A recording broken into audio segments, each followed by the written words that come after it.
அவரு இந்த கருத்து சொல்றது மட்டும் ஆதாரங்கள் அடிப்படை இல்லாதது என்று நாம் சொல்ல முடியாது. அவர் பேசுற எல்லாமே ஆதாரங்கள் தான். 75 நாள்ல எடப்பாடி பழனிசாமியும் அம்மையார் சசிகலா அவர்களும் அன்னைக்கு கூட்டு சேர்ந்து அம்மையார் ஜெயலலிதா அவர்களும் ஹாஸ்பிட்டல் சிறையில வச்சாங்களா? சிறையில வச்சு இவங்க ஏதாவது பண்ணிட்டாங்களா? எடப்பாடி பழனிசாமிய நம்பிக்கைக்குரியவரா மக்கள் ஏத்துக்கல.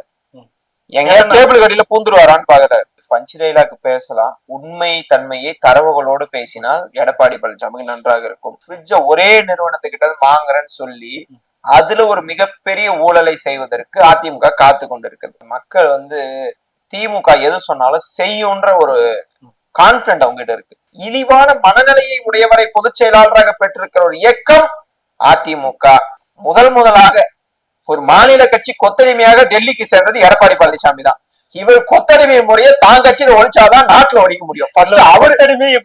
கொத்தடிமை முறையை ஒழிக்க முடியும்ன்றதே காமெடியா இருக்கு. கால உழுது கால நக்கணவன் எல்லாம் ஆட்சிக்கு வரணும்னு எதிர்பார்க்கலாமா? எடப்பாடி பழனிசாமி இதே மாதிரி மீண்டும் பரப்புரையை ஸ்டார்ட் பண்ணா நாங்க சும்மா இருக்க மாட்டோம். எடப்பாடி பழனிசாமி மாதிரி எங்களுடைய திராவிட மாடல் நாயகர் தலைவர் தளபதி அவர்கள் தலையாட்டு பொம்மை கிடையாது. மத்திய அரசு எது சொன்னாலும் அதுக்கு நாங்க தலையாட்டு போனோம், ஒன்றிய அரசு எது சொன்னாலும் தலையாட்டு போனா அப்படி தலையாட்டுகிற இடத்துல திமுக அரசு கிடையாது.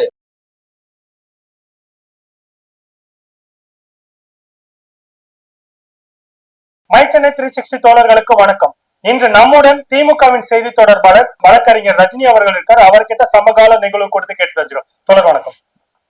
தொடர்ந்து தேர்தல் பரபரப்பு அதிகமா இருக்கு. இந்த சூழல்ல திமுக பொறுத்த வரைக்கும் பாத்தீங்கன்னாக்கா மறைந்த முன்னாள் முதல்வர் ஜெயலலிதா அம்மையார் குறித்து எந்த ஒரு விமர்சனமும் திமுக மேடையில பார்க்க முடியாது. ஆனா எடப்பாடி பழனிசாமி அவர்கள் தொடர்ந்து பாத்தீங்கன்னாக்கா முன்னாள் முதல்வர் கலைஞரை பத்தியும் அவருடைய மரணம் பற்றியும் பலவிதமான கருத்துக்கள் தொடர்ந்து தெரிவிச்சுட்டே இருக்கிறாரு. இப்ப இதை எப்படி எடுத்துக்கிறீங்க? அதாவது இபிஎஸ் உடைய குற்றச்சாட்டுகள் ஆதாரங்கள் அடிப்படையிலானதான்னு கேட்டா அவரு இந்த கருத்து சொல்றது மட்டும் ஆதாரங்கள் அடிப்படை இல்லாதது என்று நாம் சொல்ல முடியாது. அவர் பேசுற எல்லாமே ஆதாரங்கள் தான். அவருக்கு நம்ம கவுண்டர் கொடுக்கணும்னு பாத்தீங்கன்னா அவர் பேசுற ஒரு வார்த்தைக்கும் ஒரு சொல்லுக்கும் கவுண்டர் கொடுக்கலாம். ஏன்னா அவர் சொல்றது மொத்தமும் பொய் தான். ஒரு நாகரிகமான ஒரு ஆரோக்கியமான விமர்சனத்தை வைத்து திமுகவை எதிர்க்க கையாளாகாத எடப்பாடி பழனிசாமி அவர்கள் குடும்பத்தில் இருக்கக்கூடிய குடும்பம் சார்ந்தவர்களை பற்றி பொதுவெளியிலே பேசி அவர் இவரை சிறை வைத்துக்கிறார், இவர் அவரை சிறை வைத்திருக்கிறார் என்றெல்லாம் சொன்னார்கள். சொல்ல போனா இவரு தான் 4 ஆண்டு காலம் அந்த அம்மாவை சிறைக்கு அமுச்சு விட்டவரே இவரு தான். சிறைக்கு அந்த அம்மா சசிகலாவை அமுச்சு விட்டுட்டு இங்க மொத்த தமிழ்நாட்டையும் காலி பண்ணிட்டு அந்த அம்மா வர்றப்போ நீங்க யாருன்னு கேட்டவர் இவரெல்லாம் பேசுவதற்கு தகுதி இருக்கிறதா என்று கேட்டால் இல்லை. தமிழ்நாட்டில் 5 முறை முதலமைச்சராக ஒரே தேர்தலில் கூட தோல்வி அடையாத ஒருவர் இருக்கிறார் என்று சொன்னால் அவர் தான் முத்தமிழறிஞர் தலைவர் கலைஞர் அவர்கள். அப்படிப்பட்ட ஒரு திராவிட முன்னேற்ற கழகம் இன்றைக்கு இவ்வளவு ஆலமரமாக வளர்ந்திருக்குது என்றால் அதுக்கு முக்கிய காரணமே தலைவர் கலைஞர் தான். அண்ணா தோற்றுவித்து 18 ஆண்டு காலம் கட்சிக்காக உழைத்து அதற்கு பிறகு தேர்தலை சந்தித்து மறைந்து விடுகிறார். மறைந்த ஒரு தலைவர் இல்லாத ஒரு இடத்தை யாரால் பூர்த்தி செய்ய முடியும் என்று கேள்வி வந்த போது அதற்கு ஒற்றை குரலாக இருந்தவர் தலைவர் கலைஞர் அவர்கள். அன்னைக்கெல்லாம் எடப்பாடி பழனிசாமி அரசியலே கிடையாது. இவருக்கெல்லாம் தலைவர் கலைஞர் அவர்களை பற்றி பேசுவதற்கு எந்த தகுதியும் கிடையாது. தன்னுடைய 94 வயது வரை தொடர்ந்து 94 வரை ஹாஸ்பிட்டல் அட்மிட் ஆகிற வரைக்கும் அவர் தொடர்ந்து மக்கள் பணி செய்த ஒரு மகத்தான தலைவர் கலைஞர் அவர்கள். அவர் தள்ளாடாத வயதிலையும் கோபாலபுரம் வீட்டுல நிர்வாகிகளை சந்தித்து கொண்டுதான் வந்தாரே தவிர்த்து யாரும் அவரை சிறை வைக்கல. இந்த மாதிரி அடிப்படை ஆதாரமே இல்லாத அறிவுபூர்வமாக பேசக்கூடிய தகுதி இல்லாத நபர்னு தெரியும். ஆனா அறிவுபூர்வமா பேசலனாலும் ஒரு காமன் சென்ஸ்ன்னு ஒரு மனிதருக்கும் இருக்கும். ஒரு மினிமம் சென்ஸ் இருக்கும். மினிமம் சென்ஸோட பேசுறவர்கள் அது அவருக்கு தெரியும். அதுக்கு கூட வழி இல்லாத எடப்பாடி பழனிசாமி இந்த மாதிரி ஒரு குற்றச்சாட்டை வைக்கிறது தான் வேடிக்கையா இருக்கிறது. ஒரு முறை நாடாளுமன்ற உறுப்பினர் கனிமொழி அவர்கள் அருகில யாரை தேடுகிறீர்கள் என்று தலைவர் கலைஞர் இடத்துல கேட்டார். அதற்கு கனிமொழி அவர்களின் காதில் பேராசிரியர் என்று கூறினார். தலைவர் கலைஞர் அவர்கள் யாரப்பா தேடுறீங்க அப்படின்னா நான் பேராசிரியரை தேடுறேன் அப்படின்னு சொல்லுவார். அப்போது பேராசிரியர் அன்பழகன் அவர்கள் அருகில் கலைஞரின் கையை தொடுவார். யாரப்பா தேடுறீங்கன்னா அவர் பக்கத்துலதான் இருப்பார். பேராசிரியரை தேடுறவங்க அவர் கையை பிடிப்பார். கையை பிடிக்கிறப்போ கலைஞர் மருத்துவமனையில் அனுமதிக்கப்பட்டதில் இருந்தும் இறங்கும் வரை என்னென்ன சிகிச்சைகள் வழங்கப்பட்டன என்பது தினம் தினம் மருத்துவமனையில அறிக்கையாக வெளியிடப்பட்டது. இதே எடப்பாடி பழனிசாமிக்கு சொல்றேன். சிஆர் சரஸ்வதி வருவாங்க, அம்மா இட்லி சாப்பிட்டாங்க, அதுல சாம்பார் ஊத்துனாங்க, சட்னி கொஞ்சம் காரமா இருந்துச்சு, இப்படியெல்லாம் வெளியே சொன்னாங்களே தவிர்த்து ஒரு நாளும் அவங்களுடைய புகைப்படமா இருந்தாலும் சரி, அவங்க ஹாஸ்பிட்டல்ல என்ன மாதிரி சிகிச்சை கொடுக்குறாங்கன்னு, அந்த ஒரு ஹாஸ்பிட்டல்ல இருந்த நாள் எனக்கு தெரிஞ்சு 75 நாட்கள் என்று நினைக்கிறேன். 75 நாள் கிட்ட இருந்தாங்க. 75 நாள்ல உள்ள என்ன நடந்ததுன்னு கூட நமக்கு தெரியாது. இப்படி ஒரு வெளிப்படையா டிரான்ஸ்பரண்டா இருந்து தலைவர் கலைஞர்களுக்கு எந்த மாதிரி சிகிச்சை எல்லாமே டிரான்ஸ்பரண்டா இருந்தோம். அப்ப நானே இந்த மாதிரி ஒரு அநாகரிகமான விமர்சனத்தை வைக்கும்போது நான் கூட கேள்வி கேட்கலாம். அப்ப 75 நாள்ல எடப்பாடி பழனிசாமியும் அம்மையார் சசிகலா அவர்களும் அன்னைக்கு கூட்டு சேர்ந்து சிறையில வச்சாங்களா? அம்மையார் ஜெயலலிதா அவர்களும் ஹாஸ்பிட்டல் சிறையில வச்சாங்களா? சிறையில வச்சு இவங்க ஏதாவது பண்ணிட்டாங்களா அப்படின்னு என்னால பேச முடியும். ஆனால் இது தேர்தல் காலம். தேர்தல் காலத்துல எந்த மாதிரி விமர்சனத்தை வைக்கணும்னா நாகரிகமா வைக்கணும். திமுக ஆட்சி இதை செய்யல, இதை இவர்கள் இப்படி செய்திருக்கலாம் அப்படின்னு சொல்லி வாக்கு கேட்கலாம். அதுக்கு தகுதி இல்லை. அது சொல்றதுக்கு எந்த பாயிண்ட்டும் கிடையாது. அப்ப பாயிண்ட் இல்லாதனால என்ன யோசிக்கிறாருன்னா, அதுக்கப்புறம் சொல்றாரு இது நான் சொல்ல கிடையாது, நாராஸ் அவர்கள் பேசிய ஆடியோல இருந்து பேசினேன் அப்படின்னு சொல்றாரு. அவருடைய ஆடியோவே சித்தரிக்கப்பட்டதுதான். இன்னைக்கு டெக்னாலஜி எவ்வளவு வளர்ந்துருச்சு. நான் இதே எடப்பாடி பழனிசாமி சவாலா விடுறேன், ஒரு வீடியோ ப்ரூஃபோட நீங்க எடுத்து காமிச்சீங்கன்னா உண்மை. தேர்தல் நேரத்துல ஏன் இதுக்கு முன்னாடி அந்த ஆடியோ எல்லாம் இல்லையா, ஏன் தேர்தல் நேரத்துல வருதுன்னா அது முழுக்க முழுக்க இட்ஸ் ஸ்கிரிப்டட். அது சித்தரிக்கப்பட்டது ஒண்ணு. எடப்பாடி பழனிசாமி அதை உதாரணம் காட்டி பேசுறதா வேடிக்கையாக இருக்கிறது. 2016ஆம் ஆண்டு செப்டம்பர் 21ஆம் தேதி சட்டசபைக்கு வந்த ஜெயலலிதா அதற்கு பிறகு 4 மாதம் அப்போலோலே இருந்தாங்க. தொடர்ந்து 4 மாதம் இருந்தாங்க. அதுக்கப்புறம் செப்டம்பர் 22ஆம் தேதி போயஸ் கார்டன் இல்லத்தில் மயங்கி விழுந்த ஜெயலலிதா அதற்கு பின் கண் விழிக்கவே கிடையாது. அதற்கப்புறம் 3.5 மாதங்கள் 3.5 மாதங்கள் மருத்துவமனையிலே சிகிச்சை பெற்றது இதுவே முதல் முறை. இதுக்கு முன்னாடி அவங்க 3 மாசம் ஹாஸ்பிட்டல் இருந்தது கிடையாது. ஜெயலலிதா மரணத்தில் ஏதோ மர்மம் உள்ளது என்று திமுக யாருமே சொல்லல. அதாவது ஜெயலலிதா மரணத்துல மர்மம் இருக்குன்னு திமுக யாருமே சொல்ல கிடையாது. ஜெயலலிதா மருத்துவமனையில் சிகிச்சை பெற்று வந்த போது அப்போது எதிர்கட்சி தலைவராக இருந்த ஸ்டாலின், எங்களுடைய தலைவர் முதல்வர் அவர்கள், இன்றைய முதல்வர் அவர்கள் அன்னைக்கு நேர்ல சந்திச்சு நலம் விசாரிச்சார். ஜெயலலிதா நலமுடன் மீண்டும் அரசியலில் பங்கேற்க வேண்டும் என்று கூறினாரே தவிர ஜெயலலிதா உடல்நிலை குறித்து எந்த ஒரு குற்றச்சாட்டையும் வைக்கல. இதுதான் நாகரிகமான ஒரு அரசியல்வாதிக்கான எடுத்துக்காட்டு. அப்போது ஜெயலலிதா இறந்த பிறகு அதிமுகவில் இருந்தே குரல்கள் எழுந்த பிறகுதான் எங்களுடைய அன்றைய எதிர்கட்சி தலைவர் முத்துவேல் கருணாநிதி ஸ்டாலின் அவர்கள் பேச தொடங்கினார். அப்போதும் ஜெயலலிதாவை விமர்சிக்க பொதுவா திமுகவுடைய இது பாத்தீங்கன்னா இறந்தவர்களை பற்றி பேச மாட்டோம். இறந்தவர்கள் ஊழல் பண்ணி இருந்தாலும் சரி, பெரிய விஷயங்கள் அவங்க சிக்கியிருந்தாலும் சரி, அவர்கள் மறைந்து விட்டார்கள். மறைந்த ஒரு தலைவரை பற்றி பேசுவதே ஒரு அபத்தம். அது என்னைக்குமே திமுக செய்யாது. ஆனா இன்னைக்கு அந்த செயல்பாடுகளை ஈடுபட்டிருப்பது எடப்பாடி பழனிசாமி. அவருக்கு தகுதியான ஒரு ஆளாக அவர் இருந்தால் நாகரிகமாக விமர்சிச்சு, நாங்க 10 ஆண்டு கால ஆட்சியில இருந்தோம் அதிமுக, அதுல நாங்க இதெல்லாம் கொண்டு வந்தோம்னு பேசலாம், திமுக ஆட்சியெல்லாம் கொண்டு வரலன்னு பேசலாம். இதை தவிர்த்து விட்டு இந்த மாதிரி அநாகரிகமாக பேசினால் எங்களை போன்றவர்களும் பேச தொடங்குவார்கள் என்பதை நான் ஒரு எச்சரிக்கையாக கடமைப்பட்டிருக்கிறேன். எடப்பாடி பழனிசாமியை இப்ப ஸ்டாலின் அவர்களுக்கு மாற்று தலைவராக ஓட்டிங் ஓட்டர்ஸ் பாத்தீங்கன்னாக்கா, ஏப்பா இவங்களுக்கு மேல அவர் என்னன்னு சொல்லிட்டு நினைக்கக்கூடிய நபர்களுக்கு நீங்க சொல்றது என்ன? இவருக்கு மாற்று அவருக்கு மாற்று இவர் அப்படிலாம் கிடையாது சார். இன்றைக்கு ஒரே தலைவர் தான், ஒரே முகம் தான், ஒரே பிராண்டு தான், ஒரே கொடி தான், ஒரே சின்னம் தான், ஒரே இயக்கம் தான், ஒரே கூட்டணி தான். அது மதச்சார்பற்ற முற்போக்கு கூட்டணி, திராவிட முன்னேற்ற கழகம், ஒரே சின்னம் உதயசூரியன் சின்னம். அந்த மாதிரி மக்களிடத்துல பதிய வைக்கப்பட்ட ஒரு 75 ஆண்டுகள் ஆலமரம் உதயசூரியன் சின்னம், 75 ஆண்டுகள் ஆலமரம் திராவிட முன்னேற்ற கழகம். இதை யாராலையும் அசைத்து அவர்களுக்கு மாற்றுவர்கள் இவர்களுக்கு மாற்று அவர்கள்னா இலை கூட வெயில் காலத்துல கருகி போயிடும். ஆனா சூரியன் நினைக்க மறையாது. அதனால சூரியனுக்கு நிகரா இவங்க அப்படின்னு சொல்றதே தப்பு. அப்படிலாம் கிடையாது.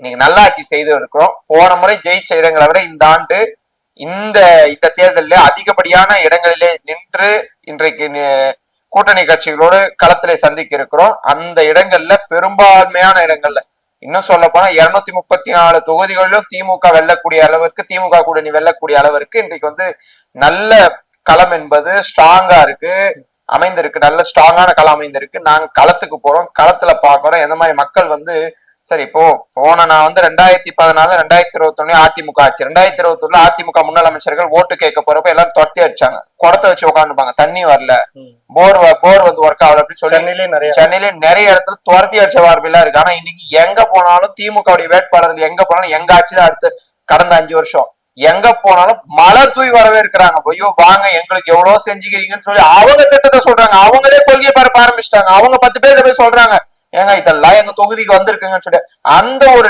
நிலையை ஏற்படுத்தியது திமுக தான்.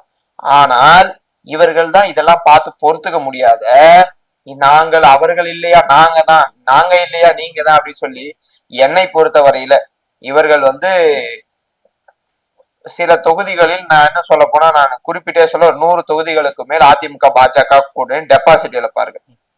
ஒரு 100லிருந்து ஒரு ஒரு 100லிருந்து ஒரு 120 இடங்களில் டெபாசிட் பெறுவார்கள். ஆனால் படுதோல்வியை சந்திப்பார்கள். அப்படி இருக்கு இன்றைய களம். இன்னைக்கு வந்து அதிமுகவை ஒரு பொருட்டாவே மதிக்கல. ஏன்னா அதிமுக ஒரு கட்சியே காணாம போயிடுச்சு. அங்க இருந்து அன்னைக்கு ஒருங்கிணைப்பாளரா அந்த 2020 ஒருங்கிணைப்பாளரா வந்து அதிமுக வழி நடத்திய ஓ பன்னீர்செல்வம் அவர்கள் இன்றைக்கு மனு தாக்கல் பண்ணியிருக்காரு. வேட்பு மனு தாக்கல் கருப்பு சிவப்பு துண்டை அணிந்து திமுக எளிய தொண்டனாக இன்றைக்கு திமுகவுடைய ஒரு எளிய தொண்டனாக போடி நாயக்கனூர்ல வந்து தன்னுடைய வேட்பு மனு தாக்கல் செஞ்சிருக்கிறார். அவருக்கு இவர்கள் செய்த துரோகம் என்ன? எவ்வளவு பெரிய துரோகத்தை பண்ணாங்க.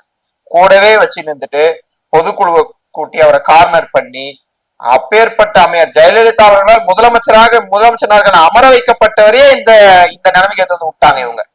இவர்கள் கையில தமிழ்நாடு கிடைத்தா தமிழ்நாட்டை எங்க போய் நிறுத்துவாங்கன்றதுக்கு ஒரே உதாரணம் இதுதான். இல்ல எடப்பாடி பழனிசாமி முதலில் நம்பிக்கைக்குரிய நபரை எங்கேயாவது வந்து மக்கள் உணர்றாங்களா? எடப்பாடி பழனிசாமிய நம்பிக்கைக்குரியவரா மக்கள் ஏத்துக்கல. எங்க கேபிள் கடியில பூந்துருவாரான்னு பாக்குறாரு. ஏன்னா அவங்க 2017 2014 அந்த காலகட்டத்துல அவர் அந்த கோவத்தூர்ல விழுந்த அந்த ஒரு இது வந்து எங்களுடைய துணை முதலமைச்சர் நேத்துல ஸ்டார்ட் பண்ண அந்த போட்டோ காமிச்சோன்னே மக்கள்லாம் ஐயோ இவர் தான் முந்தா நேரத்துக்கு வந்துட்டு போனாரு, யாருன்னே தெரியல, நீங்க இப்ப காமிச்ச பிறகுதான் தெரியுது இவர் தான் அவரான்றாங்க. அது மாதிரி எடப்பாடி பழனிசாமி ஒரு பொருட்டா மதிக்கிறது. அதே மாதிரி எடப்பாடி பழனிசாமி நினைக்கிறதெல்லாம் அவர் நினைக்கிறார். நேற்று முன்தினம் கூட அன்புமணி ராமதாஸ் அவர்கள் காஞ்சிபுரத்துல சோமசுந்தரத்தை ஆதரித்து பேசும்போது சொல்றாரு, சோமசுந்தரம் அடுத்த அமைச்சரு, அவருன்னு அடுத்த மேலேயே போயிட்டு அடுத்த ஆட்சி அமைச்சு கனவுல ஒருவேளை அன்புமணி ராமதாஸ் கனவு வந்திருக்கலாம். அடுத்த ஆட்சி வரும், எடப்பாடி பழனிசாமி முதலமைச்சராக இருப்பார், முதலமைச்சராக இருந்த போது சோமசுந்தரம் வந்து ஒரு அமைச்சர் ஆவார்னு சொல்லிட்டு கனவுல அவங்க வந்து மிதந்து கொண்டு இருக்கிறார்கள். ரியாலிட்டி அப்படி கிடையாது. சோமசுந்தரம் என்னை பத்தி சொல்ல போனா அன்புமணி ராமதாஸ் முந்தினத்தை வந்து பிரச்சாரம் பண்ண நான் பார்த்தேன். அது என்னை பொறுத்தவரை காஞ்சிபுரத்துல டெபாசிட் காலியா வர போற ஒரு நபர் சோமசுந்தரம். 3வது இடத்துக்கு அவர் சோமசுந்தரம் தான் வந்து பாத்தீங்கன்னாக்கா ஐயா டி.ஆர். பாலு அவர்கள் நாடாளுமன்றத்தை ஒரு இடத்துல கூட பேசலன்னு சொல்லிட்டு அப்படியே ஓப்பனா பேசுறாரு. பேசினது பல செய்திகள் எல்லாத்துக்குமே. சோமசுந்தரத்துக்கு நான் வந்து ஒரு ஓப்பன் சேலஞ்ச் விடுறேன். அண்ணன் டி.ஆர். பாலு அவர்கள் நாடாளுமன்ற உறுப்பினராக தேர்ந்தெடுக்கப்பட்டு என்னென்ன பேசியிருக்காருன்னு சொல்லி தொலைக்காட்சியில வந்திருக்கு, செய்தித்தாள்ல வந்திருக்கு. காஞ்சிபுரத்தை பத்தி அவர் என்னென்ன பேசியிருக்காரு, ஸ்ரீபெரும்புத்தூரை பத்தி அவர் என்னென்ன பேசியிருக்காருன்னு சொல்லி செய்தித்தாள் வந்து எல்லாமே இருக்கு.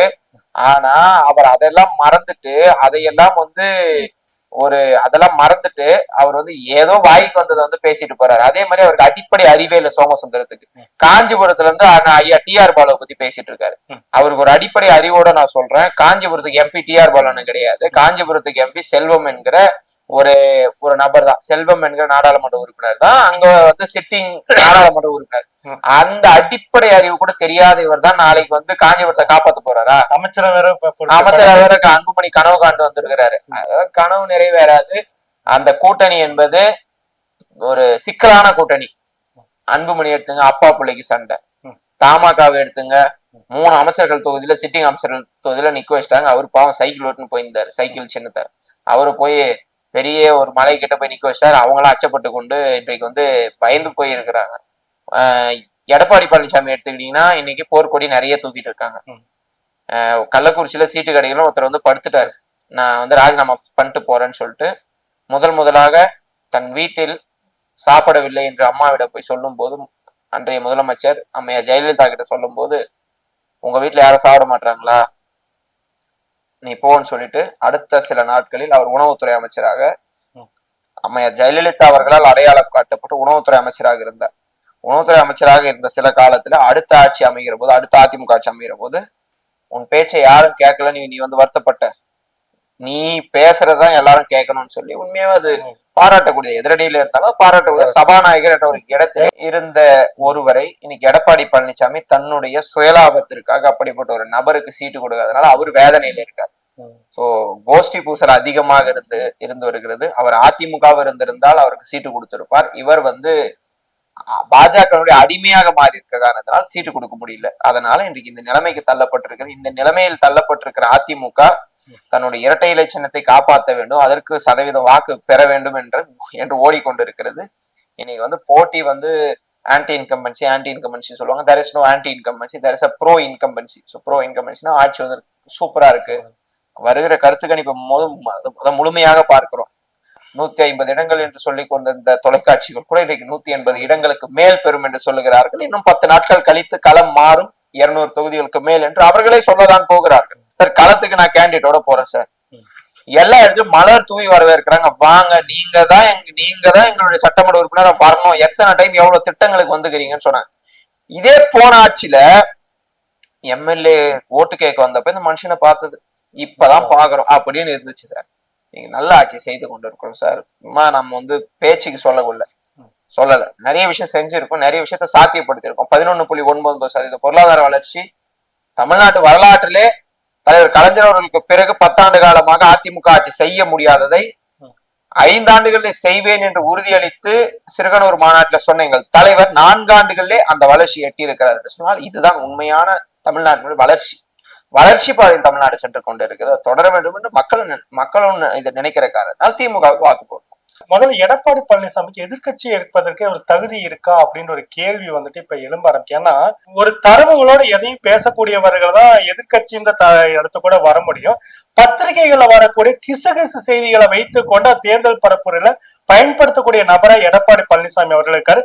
குறிப்பா துணை முதலமைச்சர் திரு உதயநிதி ஸ்டாலின் அவர்கள் குறித்து பேசும்போது பால் டாயில் குடிச்சவங்க பஞ்சு டைலாக் பேசலாமா அப்படின்ற மாதிரி இவர் ஒரு பஞ்சும் பேசியிருக்கிறாரு. இது எப்படி எடுத்துக்கிறீங்க? அதாவது பஞ்சு டைலாக் பேசலாம், உண்மை தன்மையை தரவுகளோடு பேசினால் எடப்பாடி பழனிசாமிக்கு நன்றாக இருக்கும்.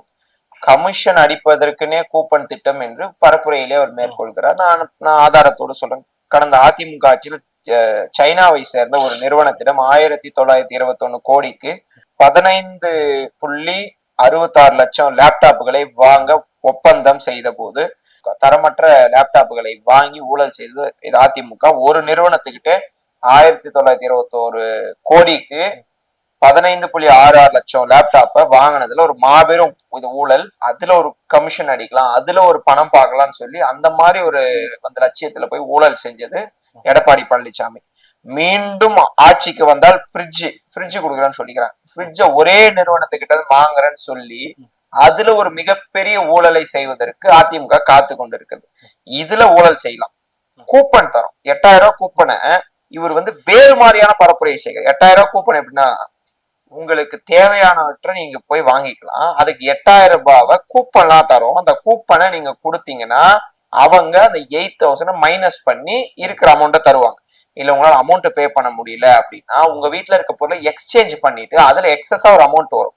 இப்ப நீங்க ஒரு 10,000 ரூபாய் வந்து எக்ஸ்சேஞ்ச் பண்றப்போ அதை வந்து வேல்யூ பண்றாங்க, ஒரு 18,000 ரூபாய் பொருள்னா அந்த 8000 கூப்பன் வழியா போறப்போ உங்களுக்கு 18,000 மதிப்புள்ள பொருளை நீங்க வந்து எக்ஸ்சேஞ்ச் பண்ணி வாங்கிக்கலாம். இதுதான் வந்து ஒரு நல்ல ஒரு திட்டமாக பார்க்கப்படும். இப்போ உங்க வீட்டுல ஃப்ரிட்ஜ் இருக்கா இல்லையா? உங்க வீட்டுல இருக்கு. அதாவது நேஷனல் லெவல்ல ஒரு சர்வே எடுத்துக்கிறாங்க 2021. 15.86% தமிழ்நாட்டுல இருக்க குடும்பங்கள் வீட்டுல ஃப்ரிட்ஜ் இருக்கு. இப்ப 2026 எனக்கு தெரிஞ்சு ஒரு 80% எட்டி இருக்கும். ஏன்னா ஃப்ரிட்ஜ்ல அது வீடே கிடையாது. இப்போ இன்னொரு ஃப்ரிட்ஜ் கொடுக்குறப்ப எங்க இருக்கும்னா மூலையில இருக்கும், அது பயன்படாது. 2 ஃப்ரிட்ஜ் வச்சீங்கன்னா அதுல வர கரண்ட் பில்ல இன்க்ரீஸ் பண்ணி அதுல ஒரு லாபம் பார்க்கலாம்னு அதிமுக ஆட்சி இருக்கான்ற ஒரு சந்தேகமும் இருக்கு. இப்ப இப்படிப்பட்ட ஒரு வீணற்ற திட்டத்தை கொடுத்திருக்கிறது அதிமுக. திமுக ஒரு கூப்பன் திட்டத்தை கொடுத்திருக்கு. இத மக்கள் பாக்குறப்பே தெரியுது எதுல ஊழல் பண்ண சாத்தியக்கூறுகள் இருக்கு, எதுல ஊழல் பண்ண முடியாதுன்னு சாத்தியம். 8000 எப்படி வாங்குவாங்கன்னு தெரியும். 8000 கூப்பன் எப்படி சார் வந்து ஊழல் பண்ண முடியும்? நீங்க தான் நவீன ஊழல்வாதி, உங்களுக்கு தான் தெரியும். நீங்க அந்த ஃப்ரிட்ஜ் அனௌன்ஸ் பண்ணதே ஊழல் பண்றதுக்காக தான். திட்டத்துக்கு மக்கள்கிட்ட எப்படி வரவேற்பு இருக்குது? எதிர்கட்சி விமர்சனம் மக்கள் எப்படி இதை எடுத்துக்கிறாங்க? மக்கள் வந்து திமுக எது சொன்னாலும் செய்யுன்ற ஒரு கான்பிடன்ட் அவங்க கிட்ட இருக்கு. கடந்த ஆட்சியில செல்போன் கொடுக்குறேன்னாங்க, கோப்டெக்ஸ் கூப்பன் கொடுக்குறேன்னாங்க 500 ரூபாயில, அம்மா ஸ்கூட்டர் கொடுக்குறேன்னாங்க, நிறைய விஷயம் கொடுக்குறேன்னு சொல்லிட்டு ஏமாத்தினவங்க 2014 தேர்தலுக்கு கொடுத்துட செய்ய வக்கற்றவர்கள் அதிமுகவை சார்ந்தவர்கள். திமுக 1000 ரூபாய் கொடுக்குறப்ப கூட எடப்பாடி பழனிசாமி ஆட்சிக்கு வந்தோடனே சொன்னா அதெல்லாம் கொடுக்க முடியாது, சாத்தியம் இல்லைன்னாரு. 1,32,00,000 பேருக்கு பெண்களுக்கு இன்னைக்கு சாத்தியப்படுத்தி இருக்கிறோம்.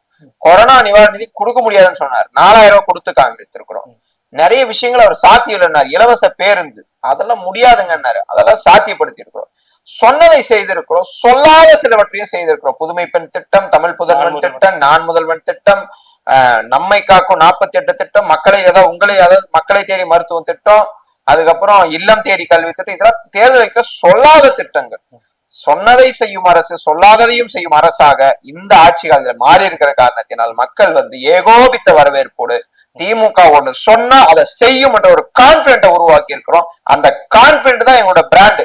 ஆனா அதிமுகக்கு அவங்க வந்து விமர்சிச்சா, ஏதாவது இழிவான விமர்சனம் செய்தால் ஏதாவது ஒரு வாக்குகளை வாங்க வேண்டும் என்று இழிவான மனநிலையை உடையவரை பொதுச் செயலாளராக பெற்றிருக்கிற ஒரு இயக்கம் அதிமுக.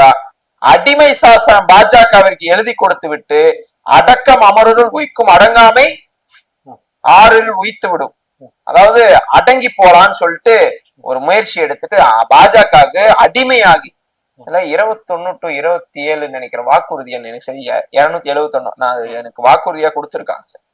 கொத்தடிமை முறையை முழுமையாக ஒழிப்பேன் என்று எடப்பாடி பழனிசாமி பேசியிருக்கிறார். முதலாக ஒரு மாநில கட்சி கொத்தடிமையாக டெல்லிக்கு சென்றது எடப்பாடி பழனிசாமி தான். இவர் கொத்தடிமை முறையை தான் கட்சியில ஒழிச்சாதான் நாட்டுல ஒழிக்க முடியும். அவர் கொத்தடிமை எப்படி கொத்தடிமை முறையை ஒழிக்க முடியும்ன்றதே காமெடியா இருக்கு. அந்த அதாவது தேர்தல் பிரச்சாரம் விறுவிறுன்னு போகும், சுட சுட போகணும், காமெடியா போயிட்டு இருக்கு. சரி, இது இருக்கும்போது பாத்தீங்கன்னாக்கா துணை முதல்வர் கொடுத்த அந்த விமர்சனத்தை எப்படி எடுத்துக்கிறீங்க? கால உழுது கால நக்கணவன் எல்லாம் ஆட்சிக்கு வரணும்னு எதிர்பார்க்கலாமா? நான் கூட பேசலாம், ஆனா நான் அநாகரிகமா பேச மாட்டேன். பொதுவாக அரசியல் களம் என்பது, தேர்தல் களம் என்பது விறுவிறுன்னு தான் இருக்கும். அதுல நாகரிகமா பேச வேண்டும் தான் என்னுடைய. கிசு கிசு செய்திகள் எடுத்துட்டு பேசுறாரு. கிசு கிசுன்னு நீங்க வந்து அரசியல் என்பது ஒரு பொதுத்தளம். அதுல வந்து ஒருவருடைய தனிப்பட்ட வாழ்க்கை பற்றி பேசுவதே ஒரு அபத்தமானது.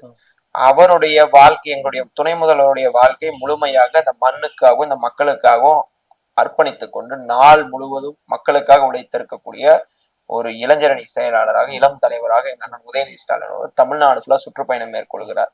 எடப்பாடி பழனிசாமி பச்சை பஸ் ஸ்டார்ட் பண்ணதுல இருந்து அவர் ஓடி இருக்கிறார். அதுக்கு முன்னாடி எங்கேயாவது எந்த டிஸ்ட்ரிக்டோ எந்த ஊருக்கோ போய் அங்க இருக்கிற மக்களுடைய மனப்பான்மையை, அவங்களுக்கு என்ன தேவைன்றத நேரடியா போய் கேட்டிருக்கிறாரா? கிடையாது. அவர்களெல்லாம் பேசுறதுக்கே தகுதி கிடையாது. ஏதோ ஒண்ணு பேசணும்ன்ற பேசுறதுக்காக தேர்தல் களம் கிடையாது. தேர்தல் களத்தை ஒரு ஆரோக்கியமான ஒரு அரசியலா அமைக்கணும்னு தான் என்னுடைய ஒரு வேண்டுகோளா வச்சுக்கிறேன். எடப்பாடி பழனிசாமி இதே மாதிரி மீண்டும் பரப்புரையை ஸ்டார்ட் பண்ணா நாங்க சும்மா இருக்க மாட்டோம். எங்களுக்கும் பேச தெரியும். நீங்க உங்க சம்பந்தி கூட்ட ரைட்ல இருந்து நீங்க உங்களுடைய அமைச்சர்கள் என்னென்ன லூட்டி அடிச்சாங்க எல்லா போட்டோ வீடியோ ஆடியோவோட ரெடியா இருக்கு. நாங்க அதை பத்தி பேச ஆரம்பிச்சோம்னா தேர்தல்களும் வேற மாதிரி போயிடும். ஒரு ஆரோக்கியமா பண்ணணும்னு பாக்க நீங்க ஒரு எதிர்கட்சி, நீங்க என்ன செய்யணும்னு சொல்லுங்க, நீங்க என்ன செஞ்சிருக்கீங்கன்னு சொல்லுங்க, என்ன செய்ய போறோம்னு சொல்லுங்க. முழுக்க எதுவுமே கண்டென்ட்டே இல்லாத திமுகவை எதிர்க்க வேண்டும், திமுகவை விமர்சிக்க வேண்டும், திமுகவை தரம் தாழ்ந்து விமர்சிக்க வேண்டும் என்ற ஒரே அஜெண்டாவோட போனீங்கன்னா மக்கள் வந்து எடப்பாடி பழனிசாமி இருக்கிற சிலுவம்பாளையத்துல அவரை வந்து அந்த பூத்துல டெபாசிட் காலி பண்ணி வீட்டுக்கு அனுப்ப போறாங்க. ஒன்றிய அரசோட இணக்கமா இருந்தாதான் தேவையான நிதிகளை வாங்கி பெற்றுத்தர முடியும்னு சொல்லிட்டு எடப்பாடி பழனிசாமி இப்ப பிரச்சாரத்தை வந்து தொடர்ந்து பேசிட்டே இருக்கிறாரு. அவர் ஆட்சியில இருந்த போது ஒன்றிய அரசோட இணக்கமா இருந்தாரு, எந்த ஒரு நிதியும் கொடுக்கல. வர்தா புயல் வந்து எதுவும் நிதியும் கொடுக்கப்படல. இன்னொன்னு வந்து பாத்தீங்கன்னா அவரோட ஆட்சி காலத்துல அவர் இருக்கக்கூடிய முக்கியமான அதாவது அதிமுகவின் கோட்டைன்னு சொல்லப்பட்ட கொங்கு பெல்ட்லயே பல எம்எஸ்எம்இக்கள்ல காணாம போச்சு, லைனா போச்சு. இன்னைக்கு வரைக்கும் பாத்தீங்கன்னாக்கா அந்த பகுதி மக்கள் வந்துட்டு எங்களுக்கு ஏதாவது செஞ்சு கொடுன்னு ஒன்றிய அரசு கெஞ்சிக்கிட்டே இருக்காங்க. ஹோட்டல் உரிமையாளர் எல்லாருமே கெஞ்சிட்டு இருக்காங்க கொங்கு பெல்ட்ல. ஆனா இன்னைக்கு வரைக்கும் இணக்கமா இருக்கிறான்னு சொல்றவங்க கூட்டணி எங்க இதான் செஞ்சு கொடுங்கன்னு சொல்றது தயங்கிட்டு நிக்கிறாரு. அதை விட்டுட்டு வந்து பாத்தீங்கன்னா நீங்க ஒன்றிய அரசோட இணக்கமா இருந்தா நிதி கிடைக்கும்னு சொல்ற போக்கு எப்படி எடுத்துக்கிறீங்க? மீனம்பாக்கம் செங்கல்பட்டு மேம்பாலம், மோனோ ரயில் திட்டம், சென்னை முதல் கன்னியாகுமரி வரை கடலோர சாலை திட்டம், ஏரோ பார்க், திருமலிசை துணைக்கோள் நகரம், மதுரை விமான நிலையம் அருகே ஒருங்கிணைந்த நகர திட்டங்கள் உள்ளிட்ட உட்கட்டமைப்பு திட்டங்கள், இப்படி அடிக்கிட்டே போலாம். ஒன்றிய அரசோட இணக்கமா தானே இருந்தீங்க, அப்ப ஏன் அதை சொல்லிட்டு செய்யல? கடந்த அதிமுக ஆட்சியில அறிவிக்கப்பட்ட வாக்குறுதிகள் வந்து 238 வாக்குறுதிகள்.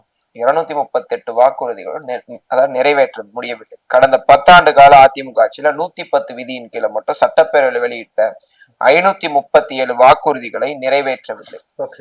தேர்தல் வாக்குறுதி சொல்லிட்டு நிறைவேற்றாம பேக் அடிச்சுட்டு ஓடின கூட்டம் அது தனியா வச்சுக்கோங்க. சட்டப்பேரவையில 110 நான் வந்து ஒரு 9ஆம் வகுப்பு படித்து கொண்டிருக்க காலகட்டத்துல 2016 தேர்தல், அன்னைக்கு அம்மையார் ஜெயலலிதா அவர் வந்தார். நான் முதலாக பிரச்சார களத்திற்கு வந்தது அந்த வயசுலதான், 14 வயசுல வந்தேன். அப்ப நான் வந்து பேசுவேன். இது எனக்கு நீங்க பேசுறப்ப எனக்கு நினைவு வருது. 110 அந்த அம்மா வந்து பேரவையில சொல்றாங்க. ஆனா 111ன்ற நாமத்தை தான் போட்டு போறாங்க அப்படின்னு நான் பேசி எனக்கு அந்த நினைவுகள் வருகிற காரணத்தால் நான் அதை வந்து பதிய வைக்கணும்னு பாக்குறேன். அதுல வந்து 537 வாக்குறுதிகளை இன்று வரை நிறைவேற்றவில்லை. அதாவது கடந்த ஆட்சி முடிகிற வரைக்கும் நிறைவேற்றவில்லை. கடந்த 2021ஆம் ஆண்டு கொடுத்த 505 வாக்குறுதிகள் 80% 404 வாக்குறுதிகளை திமுக அரசு நிறைவேற்றி இருக்கு. 505 வாக்குறுதிகள் என்பது தனியா வச்சுக்கணும். நாங்க சொல்லாத வாக்குறுதிகள் சிலவற்றை நிறைவேற்றிருக்கோம். இது எங்க கிட்ட இருக்க தரவுகள். ஒன்றிய அரசினுடைய பங்களிப்பு தேவை. அந்த பங்களிப்பு இல்லாதனாலதான் 64 வாக்குறுதிகள் எங்களால் நிறைவேற்ற முடியவில்லை. நீங்க ஒன்றிய அரசோட இணக்கமா போனோம்னு சொல்லி மும்மொழி கல்விக் கொள்கையை அவங்க திணிச்சாலும் பரவாயில்ல. அதாவது தமிழ்நாட்டுக்கு இழைக்கக்கூடிய அநீதியாக இருக்கக்கூடிய எல்லா விஷயத்துக்கும் நீங்க ஒத்துழைச்சாதான் அவங்க நிதியை தருவேன்னு சொல்லி ஒரு டிமாண்ட் வைக்கிறப்போ அதை ஏற்றுக்கொள்ளக்கூடிய சூழலில் திமுக அரசு இல்லை. ஏன்னா திமுக அரசு திராவிட மாடல் அரசு ஒரு சுயமரியாதை உள்ள ஒரு அரசு.